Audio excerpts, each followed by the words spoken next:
सम्पूर्ण भाइ बहिनीहरूमा नमस्कार। आज म तपाईँहरूकै विज्ञान शिक्षक पास्कल्स ल थोरै बुझाउने गरी आएको छु। अब त मैले थोरै भन्छु, तपाईँले धेरै बुझ्नुहोला है त। तपाईँहरूले कहिल्यै पनि प्लास्टिकको बोतलमा धेरै प्वालहरू पारेर माथिबाट प्रेस गर्दा कुन प्वालबाट पानी धेरै आउँछ हेर्नु भएको छ? अथवा पोलिथिन ब्यागमा पानी भरेर चारैतिर सियोले कोपेर अनि माथिपट्टि प्रेस गर्दा कुन चाहिँ प्वालबाट धेरै पानी आउँछ विचार गर्नुभएको छ? पक्कै पनि गर्नुभएको छ। सबै प्वालबाट बराबर पानी आउँछ। यसको मतलब के हो?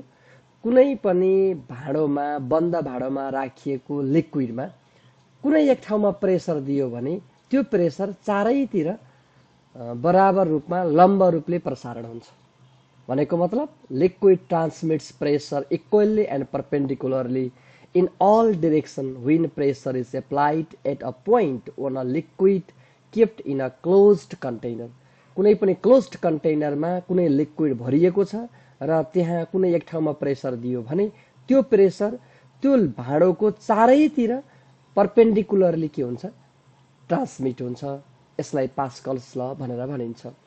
पास्कल्स लको आधारमा हामीले बनाएका डिभाइसहरू के हुन् भन्दा hydraulic press, hydraulic jack, hydraulic track, hydraulic lift. तपाईहरुले यहाँ देखिराख्नु भएको छ। यहाँ दुईटा पिस्टन छ, एउटा सानो पिस्टन छ, एउटा ठूलो पिस्टन छ। सानो पिस्टनमा थोरै बल लगाउँदा पनि धेरै प्रेसर प्रोड्युस हुन्छ। त्यही प्रेसर ठूलो पिस्टनमा जान्छ र ठूलो पिस्टनमा त्यही प्रेसर प्रोड्युस गर्ने बेलामा यहाँ एरिया धेरै भएको हुनाले यहाँ धेरै फोर्स प्रोड्युस हुन्छ।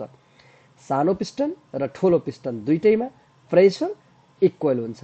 यसैलाई भनिन्छ पास्कल्स ल। पास्कल्स लको बेसिसमा आधारमा बनाइएका डिभाइस के हुन्? Hydraulic press, hydraulic jack, hydraulic brake, hydraulic lift. हस्त, धन्यवाद। राम्रोसँग पढ्नु है त।